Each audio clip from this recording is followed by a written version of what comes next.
नमस्कार साथियों, आज हम लोग चर्चा करेंगे नाटो के बारे में। नाटो है क्या और नाटो की मेंबर कंट्री, नाटो कैसे बना और ये सारी चीजों पे आज हम लोग चर्चा करने वाले हैं। तो चलिए शुरू करते हैं। तो देखिए, नाटो है क्या। तो नाटो का पूरा नाम नॉर्थ अटलांटिक ट्रीटी ऑर्गेनाइजेशन है। यह यूरोपीय और उत्तरी अमेरिकी देशों का एक संगठन है साथियों, इतने याद रखना है। और कैसा संगठन है? सैन्य संगठन है। नाटो की स्थापना के समय अमेरिका समेत 12 देश इसके मेंबर थे। मतलब अमेरिका था और साथ ही साथ 11 और देश थे, तो कुल मिला के 12 देश हो गए। ठीक है, जब नाटो की स्थापना हुई थी। अगर अब की बात करें तो अभी इस समय नाटो में 32 मेंबर देश हैं।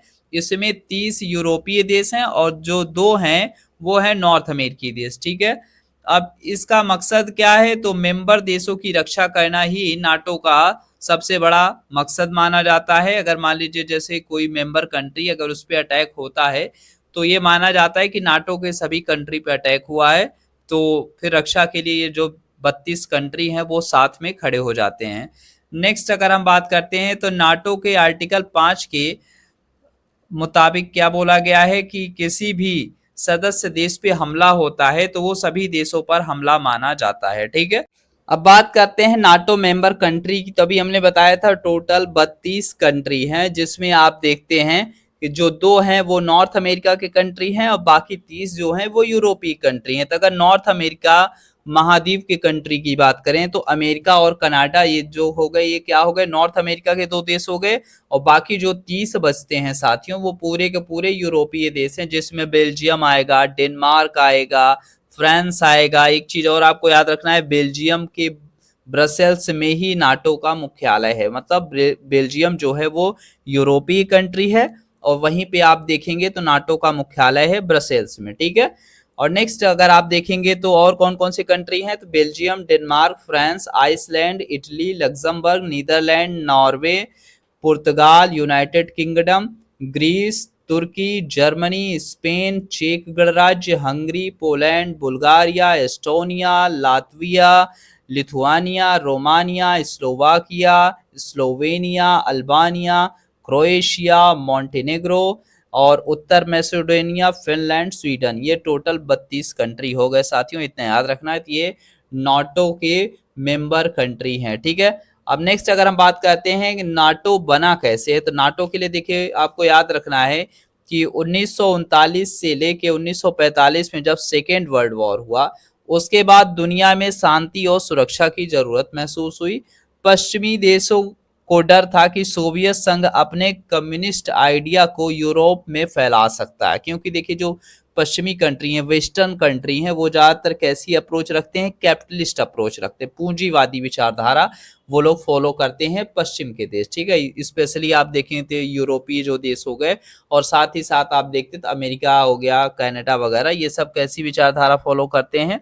ये पूंजीवादी विचारधारा फॉलो करते हैं। तो इन सबको डर था कि अगर मान लीजिए रूस अपना एक्सपेंशन करता है तो साथ ही साथ उसके आइडिया का भी एक्सपेंशन होगा, मतलब कम्युनिस्ट विचारधारा आएगी, क्योंकि उस समय जो रूस में था वो साम्यवादी विचारधारा बहुत तेजी से फैल रही थी। ठीक है, तो अमेरिका, कनाडा, पश्चिमी यूरोप के देशों ने आपस में सहयोग करने की जरूरत महसूस की कि उन्हें लगा कि अगर हम लोग सब मिल के एक साथ हो जाएं, एक ग्रुप बना लें, सैन्य ग्रुप बना लें, तो इसमें कौन कौन हुआ?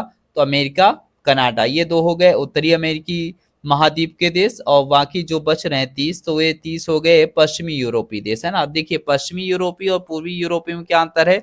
जो पूर्वी यूरोप है वो आज आप देखेंगे ज्यादातर पूरा का पूरा क्षेत्र रूस में आता है। ठीक है, और पश्चिमी यूरोप में आप देखेंगे तो ये सब Denmark, France, Iceland, Italy, Luxembourg वगैरह ये सारी कंट्रीज आ जाती हैं। ठीक है, अब सामूहिक सुरक्षा की नीति अपनाने पर सहमति बनी। अगर एक पर हमला होता है तो सब पर हमला माना जाएगा। ये कलेक्टिव डिफेंस माना गया। क्या माना गया साथियों? कलेक्टिव डिफेंस, की अगर नाटो के किसी एक भी देश पर हमला होता है तो ये माना जाएगा कि नाटो के 32 के 32 देशों पर हमला होगा। अब देखिए जब नाटो बना था तो उस समय टोटल 12 ही देश थे, है ना, तो इतना याद रखना है। ये फिर बाद में देश जुड़ते चले गए, लेकिन उस टाइम में 12 ही देश हुआ करते, 12 कंट्रीज ही हुआ करती थी। नेक्स्ट अगर हम बात करते हैं तो अमेरिका और ब्रिटेन के बीच 1941 में हुआ अटलांटिक चार्टर सहयोग की नींव बना। ठीक है, तो अमेरिका और ब्रिटेन के बीच 1941 में अटलांटिक चार्टर है ना, उस समय वो किया गया, घोषणा की गई अटलांटिक चार्टर की। ठीक है, और यही सबसे पहला फाउंडेशन था नाटो का। ठीक है, क्योंकि अमेरिका आप लोग जानते हैं अमेरिका कॉन्टिनेंट का होगा, ब्रिटेन का उसमें 1941 में मतलब इतना कमजोर डोमिनेंस नहीं हुआ था। देखिए हम लोग 1947 में आजाद हुए थे, लेकिन जो 1939 से लेके 1945 तक जो द्वितीय विश्व युद्ध चला, तो इस युद्ध में आप देखते हैं कि पूरा का पूरा जो विश्व है वो दो राष्ट्रों में मतलब दो पार्ट में डिवाइड हो जाता है। एक जो पार्ट होता है वो मित्र राष्ट्र के नाम से जाना जाता है, और जो दूसरा ग्रुप होता है वो धुरी राष्ट्र के नाम से जाना जाता है। अब देखिए जो मित्र राष्ट्र का जो ग्रुप हुआ करता था उसमें यूके था, यूके मतलब यूनाइटेड किंगडम, ब्रिटेन आज का जो इंग्लैंड वगैरह है, और दूसरे नंबर फ्रांस हो गया, यूएसए हो गया, रशिया हो गया। तो ये पूरा का पूरा जो ग्रुप था वो मित्र राष्ट्र के नाम से जाना गया। जबकि वहीं धुरी राष्ट्र की बात करते हैं, जिसमें आप देखेंगे मुख्य जो कंट्री थी वो थी जर्मनी, इटली, जापान, ये सब धुरी राष्ट्र में काउंट किए जाते थे। अब इन दोनों के मध्य पूरा का पूरा जो वॉर था वो चल रहा था साथियों। ठीक है, अब इसमें एक चीज जो होती है कि जब हमारा सेकेंड वर्ल्ड वॉर खत्म होने के कगार पे आ गया था, मतलब जब आप अगस्त 1945 की बात करते हैं, देखिए वर्ल्ड वॉर लगभग खत्म हो चुका था, जर्मनी आप देखते हैं सरेंडर कर चुका था, और इटली वगैरह सब वो हो चुके थे, सब शांत पड़ गए थे, जापान भी सब शांत हो गया। तो अमेरिका ने एक काम किया, परमाणु बम गिराया। ठीक है, कब गिराया था अमेरिका ने परमाणु बम, तो याद रखना है 6 अगस्त 1945 को हिरोशिमा शहर, जापान का हिरोशिमा शहर है, वहां पे परमाणु बम गिराया जाता है, और उस परमाणु बम का नाम होता है लिटिल बॉय। और वहीं आप देखते हैं जो दूसरी घटना होती है वो होती है 9 अगस्त 1945 को, ये होता है जापान का नागासाकी शहर, वहां पे भी परमाणु बम से हमला किया जाता है, और उस परमाणु बम का नाम होता है फैट मैन। सोचिए, दो परमाणु हमले हो चुके होते हैं, जापान के दो शहर हिरोशिमा और नागासाकी तबाह हो चुके होते हैं, और जापान सरेंडर कर चुका होता है इस टाइम पीरियड में। तो यहीं से आप देखेंगे तो नाटो, और साथ ही साथ एक चीज और आप देखते हैं, कोल्ड वॉर की शुरुआत हो जाती है 1947 से लेके 1991 तक माना जाता है अमेरिका और रूस के बीच कोल्ड वॉर चला। फिर उसके बाद आप देखते हैं कि दिसंबर में एक घटना होती है जिसमें आप देखेंगे जो रूस होता है वो डिवाइड हो जाता है, 15 अलग देश बनते हैं, मतलब रूस से अलग होकर 15 कंट्री बनती हैं। तो इसी से आप देखेंगे तो मतलब 1991 के बाद सब कुछ नॉर्मल हो जाता है, और फिर पूरे दुनिया में सिर्फ एक पावर एग्जिस्ट करती है, वो रह जाती है अमेरिका। उससे पहले दो पावर होती थी, जहां आप देखते थे पूंजीवादियों का जो नेता होता था वो अमेरिका हुआ करता था, और साम्यवादी गुट का जो लीडर हुआ करता था वो रूस हुआ करता था। लेकिन 1991 मतलब दिसंबर 1991 की बात करें तो दिसंबर में क्या होता है, रूस से 15 देश अलग हो जाते हैं, और इसी को क्या बोला गया कि सोवियत संघ रूस का विघटन हो गया। ठीक है, टोटल 15 देश अलग होते हैं।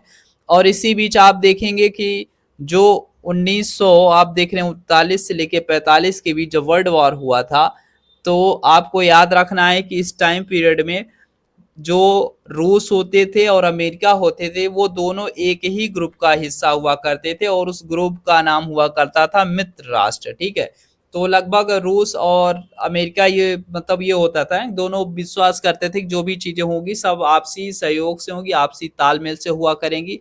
लेकिन जो जापान पे हमला होता है परमाणु बम का, इससे क्या होता है, रूस और अमेरिका के बीच जो संदेह की जो दीवार होती है वो बहुत ज्यादा बढ़ जाती है, क्योंकि ये लगता है रूस को कि मतलब मुझसे ये बात छुपाई गई कि आपने परमाणु बम बना दिया और मुझे पता तक नहीं चला। ठीक है, तो इस बात को लेके फिर धीरे धीरे टेंशन और ज्यादा बढ़ती जाती दोनों कंट्री के मध्य, क्योंकि देखिए विचारधारा का तो मतभेद था ही कहाँ, की अमेरिका में पूंजीवादी विचारधारा थी, और वहीं रूस में आप देखेंगे तो साम्यवादी विचारधारा हुआ करती थी उस टाइम पीरियड में।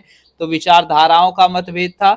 अब साथ ही साथ अब इस बात का भी मतभेद शुरू हो चुका था। तो यहीं आप देखेंगे तो फिर सुरक्षा की दृष्टि से जो अमेरिकी गुट के वो थे, अमेरिका हो गया प्लस यूरोप की जो 30 कंट्री हो गए, उन्होंने नाटो का गठन किया। ठीक है, तो याद रखना है आपको। अब नाटो में क्या बोला गया, वही सेम चीज बोला गया कि अगर मान लीजिए हमला होता है एक नाटो कंट्री पे तो सभी पे माना जाता है, इतना याद रखना है। और नेक्स्ट आपको याद रखना है जो बेल्जियम है, बेल्जियम में आप देखेंगे तो ब्रसल्स में ही नाटो का मुख्यालय बनाया गया और बेल्जियम यूरोपीय कंट्री है, इतना याद रखना है आपको। 4 अप्रैल 1949 को अमेरिका, कनाडा और 10 यूरोपीय देशों ने मिलकर नॉर्थ अटलांटिक ट्रीटी पर हस्ताक्षर किया और यहीं से आप देखेंगे तो नाटो की नींव पड़ गई। ठीक है, कब पड़ी? तो 4 अप्रैल 1949 को। ठीक है, इतना याद रखना है। अब देखिए जो नाटो है, अभी नाटो की बैठक चल रही है, अब नाटो समिट चल रहा है कहा जा सकता है। अब नाटो समिट्स में कुछ चीजों पे चर्चा होने वाली, जिसमें सैन्य क्षमताओं पे बात की जाएगी, यूक्रेन के समर्थन की बात की जाएगी नाटो के द्वारा, और रक्षा खर्च में 5% वृद्धि की भी बात की जाएगी। ठीक है, तो जैसे कि आप लोग जानते हैं अमेरिका के जो राष्ट्रपति हैं इसमें डोनाल्ड ट्रंप हैं, उन्होंने सभी नाटो सदस्य देशों से बोला है कि जो उनकी जीडीपी है, अपनी जीडीपी का कम से कम 5% हिस्सा क्या करना है, खर्च करना है, किसमें? रक्षा क्षेत्र में। ठीक है, तो रक्षा पर खर्च करने की बात की है 5%। ठीक है, यूरोपीय देशों द्वारा प्रस्तावित योजनाओं में 3.5% जो है हार्ड डिफेंस में और 1.5 जो है वो सिक्योरिटी इंफ्रास्ट्रक्चर में खर्च शामिल करने की बात की गई। मतलब जो 3.5% की बात की गई, 3.5% वो हार्ड डिफेंस में खर्च करने की बात की गई, जबकि वहीं 1.5 जो परसेंट है वो सिक्योरिटी इंफ्रास्ट्रक्चर डेवलप करने पे खर्च करने पे बात की गई है।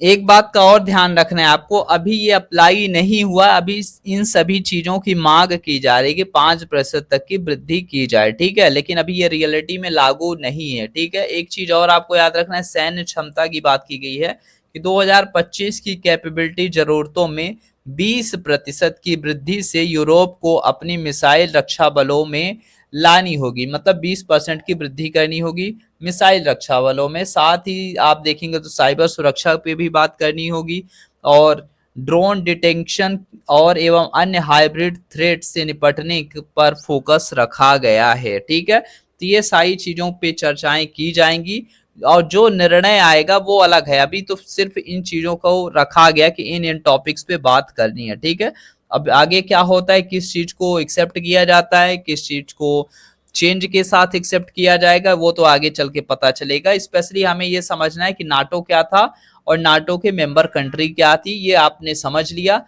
और नाटो की उत्पत्ति के पीछे कारण क्या रहा, ये सारी चीजें आपने जान ली। बस इतना ही जानना है साथियों, तो मिलते हैं अपने नेक्स्ट वीडियो में, तब तक के लिए आप सभी को नमस्कार।